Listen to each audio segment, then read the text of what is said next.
This video is for standard 10 English medium. Subject is Hindi but composite यानी 50 mark वाली जो हिंदी होती है वो. एंड इसका लेसन नहीं है, ये एक तरह का पोएम ही है जिसका नाम है जिन ढूंढा. जिन ढूंढा किसने लिखी है? संत कबीर जी ने ये कविता लिखी है.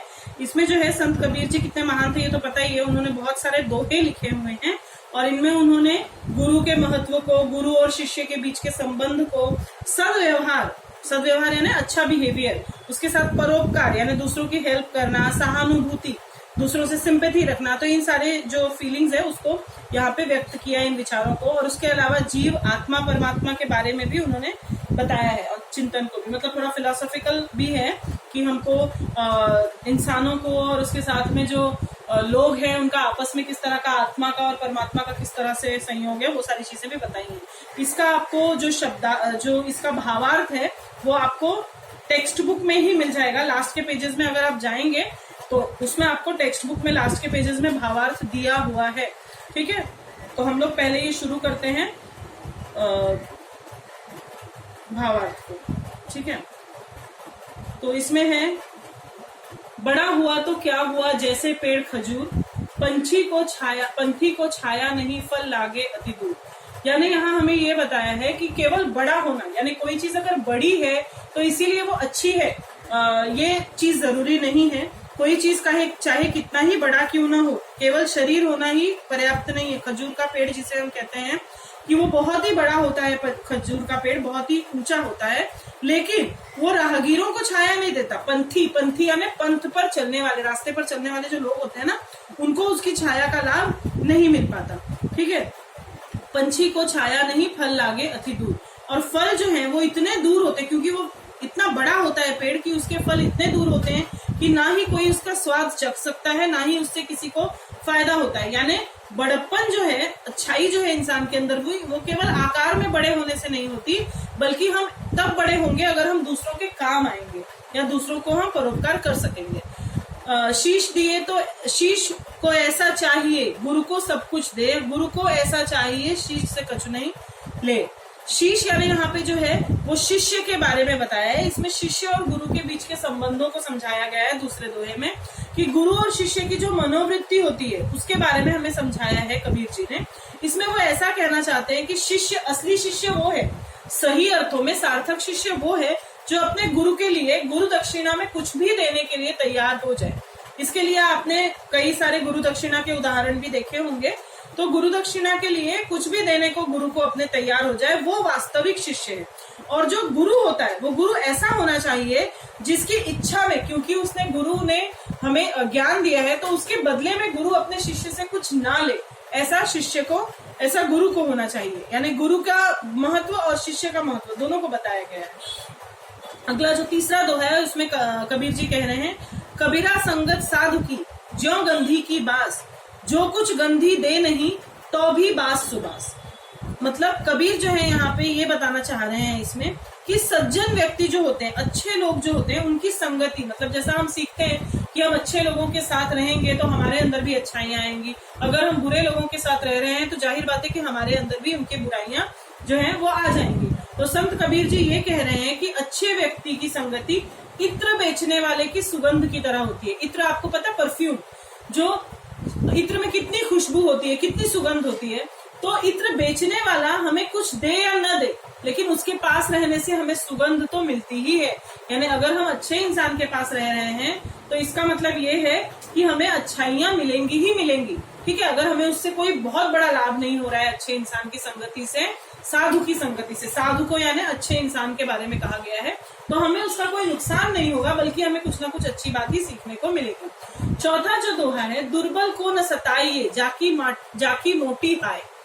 दुर्बल को न सताइए जाकी मोटी हाय, बिना जीव की श्वास से लोह भस्म हो जाए. हाँ, तो दुर्बल यानी जिसको बल नहीं है वो, यानी जिसके अंदर शक्ति नहीं है वो. तो शक्ति किसके अंदर नहीं होगी? कमजोर व्यक्ति के अंदर. तो कबीर जी कहते हैं कि दुर्बल को या कमजोर इंसान को हमें कभी नहीं सताना चाहिए. क्यों? क्योंकि हमें उसकी हाय लगती है. हाय यानी होता है बद्दुआ जिसे हम बोलते हैं, कि वो अगर हमारे बारे में, उसके अगर आह से, उसके अंदर शरीर या मन से अगर हमारे बारे में कोई गलत बात निकलेगी तो वो हमारे ऊपर बहुत ज्यादा असर करेगी. कैसे? जैसे कि लुहार की ढाकनी भले ही निर्जीव हो जाए पर उसके निकलने वाली जो हवा होती है वो श्वास से लोहा भी पिघल जाता है। यानी लोहा की जो धोकनी होती है ना, जिससे वो लोहा जब किसी चीज को पिघलाता है तो वो मुंह से एक पाइप जैसा लगा के जिससे किसी चीज को जलाता है, पिघलाता है, तो वो भले ही निर्जीव हो, मतलब जो धोकनी होती है, आपने गाँव में अगर देखा होगा चूल्हा जलाने के लिए भी धोकनी इस्तेमाल की जाती है, यहाँ पे लोहार के बारे में बताया, तो उसके अंदर भी जो धोकनी होती है ना, वो उससे क्या करेगा, उससे जो हवा निकलती है वो लोहे को भी पिघला देती है। जो सांस निकलती है वो बड़ी से बड़ी चीज को जो है जला देती है, ऐसा हम मान सकते हैं। ठीक है, उसके बाद है गुरु कुम्हार शिष्य कुंभ है, गड़गड़ काढ़े खोट, अंतर हाथ सहार दे बाहर बाहे चोट। ये बहुत ही सुंदर है। गुरु और शिष्य के संबंध को कबीर जी ने यहाँ पे हमें बताया है कि गुरु यदि कुम्हार है तो शीश क्या है, कुंभ है। शीश यानी शिष्य। कुम्हार आप जानते होंगे जो मिट्टी के बर्तन बनाता है, और कुंभ यानी मटका, मिट्टी का जो मटका होता है ना, बिल्कुल उसी तरह कि कुम्हार जो होता है वो जिस तरह से कुम्हार जब मटका बनाता है, अगर आपने देखा होगा, गड़गड़ काढ़े खोट, जब वो मटका बनाता है तो वो देखता है कि कहीं कुछ कमी तो नहीं रह गई, कहीं कुछ कमी तो नहीं रह गई, और उसे वो समतल करने के या संभाल के सही करने की कोशिश करता रहता है। बिल्कुल इसी तरह गुरु भी होते हैं। गुरु भी जो है वो अपने शिष्य के अंदर की जो कमियां हैं उसको सही करने की कोशिश करते हैं, और उसकी विधि कैसी है, कैसे करते हैं वो, जिस तरह कुम्हार मटके के अंदर हाथ डाल के अंदर से सहारा देता है और बाहर से उसे सही करता जाता है, बिल्कुल उसी तरह गुरु भी जो है वो अंदर ही अंदर शिष्य को संभालता है और बाहर ही बाहर उस पर चोट, यानी जो गुरु हमें डांटते हैं या फटकार लगाते हैं, वो एक तरह से वो हमें संभालने की ही बात या कोशिश कर रहे हैं। उसके आगे है जाको राखे साइया मार सके ना कोई, बाल न बाका कर सके जो जग बैरी हो। जाको राखे साइया मतलब ईश्वर, साइया यानी ईश्वर।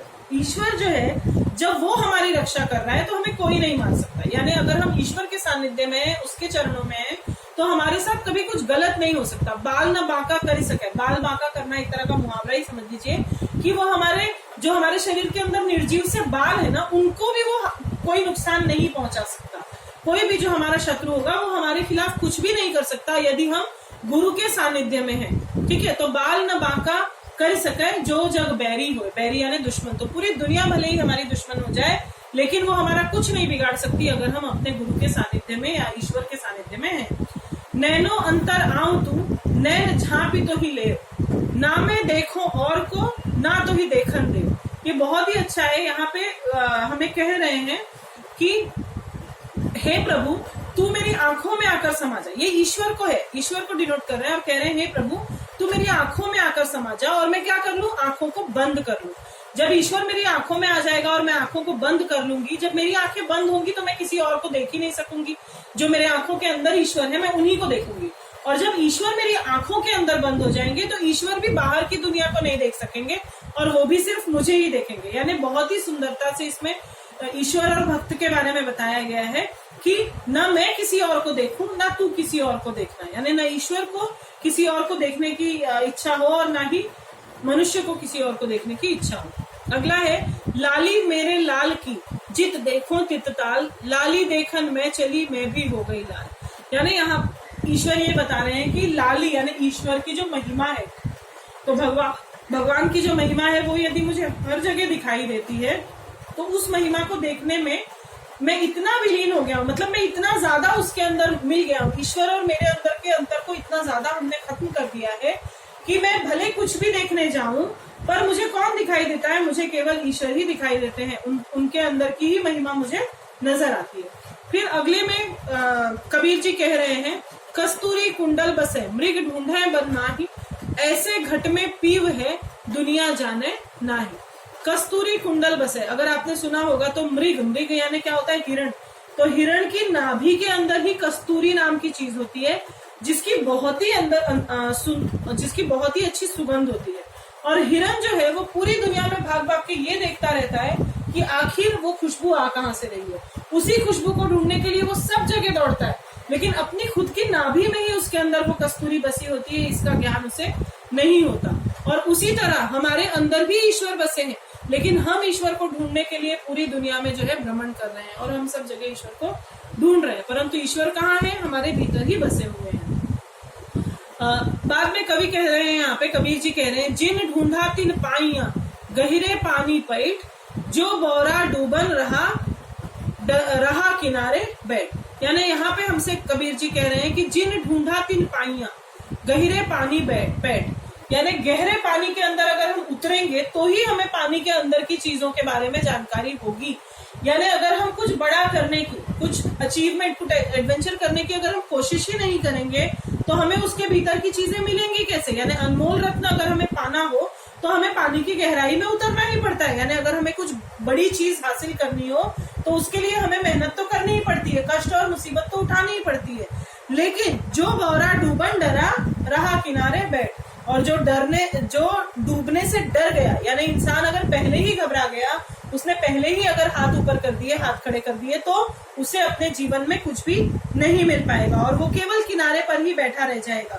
यानी उसे डूबने से डर लगेगा, वो जीवन की जो कठिन परिस्थितियां हैं उसका अगर वो सामना नहीं करेगा तो उसे जीवन में कोई भी चीज का ज्ञान, कोई भी चीज हासिल नहीं हो सकती। अंतिम है दोहा इसमें कबीर जी द्वारा कि जो तो को काटा हुए ताही बहुत फूल, तो ही फूल को फूल है बाको है त्रिशूल। मतलब बहुत ही अच्छा है ये, जो तो को कांटा हुए, जो तुम्हारे लिए कांटे होता है, यानी जो तुम्हारी लाइफ में, तुम्हारे जीवन में कुछ बुराई करता है, कुछ गलत चीज करता है या तुम्हारे लिए मुसीबतें खड़ी करता है, ताही बहुत फूल, उनके लिए भी हमें क्या करना है, फूल ही बोना है। यानी जो हमारे लिए मुसीबतें खड़ी करता है उसके लिए भी हमें क्या करना है, अच्छा ही सोचना है, हमें परोपकार की वृत्ति ही रखनी है। क्योंकि अगर हमने गलत भावना अपने अंदर रखी तो हम में और उसमें कोई अंतर नहीं रह जाएगा। तो इसलिए अगर हम जो हमारे लिए भले मुसीबतें खड़ा कर रहा है, हमें उसके लिए फिर भी फूल ही बीनने हैं। तो ही फूल तो फूल है बाको है त्रिशूल, तुम्हारा जो फूल है यानी तुमने जो अच्छे कार्य किए हैं वो तो तुम्हें मिलेंगे ही, और उसने क्योंकि कांटे ही कांटे उगाए हैं तो उसे उसके जीवन में त्रिशूल का ही कष्ट मिलेगा, यानी उसके जीवन में उसे कठिनाइयां ही सामने मिलेंगी। तो इस तरह से कबीर जी ने ये बहुत ही सुंदर जो दोहा था उसका संग्रह जिन ढूंढा, वो है लेसन में पीछे जो आपकी किताब में नाम दिया है उसका नाम साखी दे दिया गया है, तो आप थोड़ा सा ध्यान दे दीजिए। और लेकिन है चीज वही, संत कबीर की इसी कविता के बारे में आपको बहुत ही सुंदर वहां पे वर्णन दिया गया है। धन्यवाद।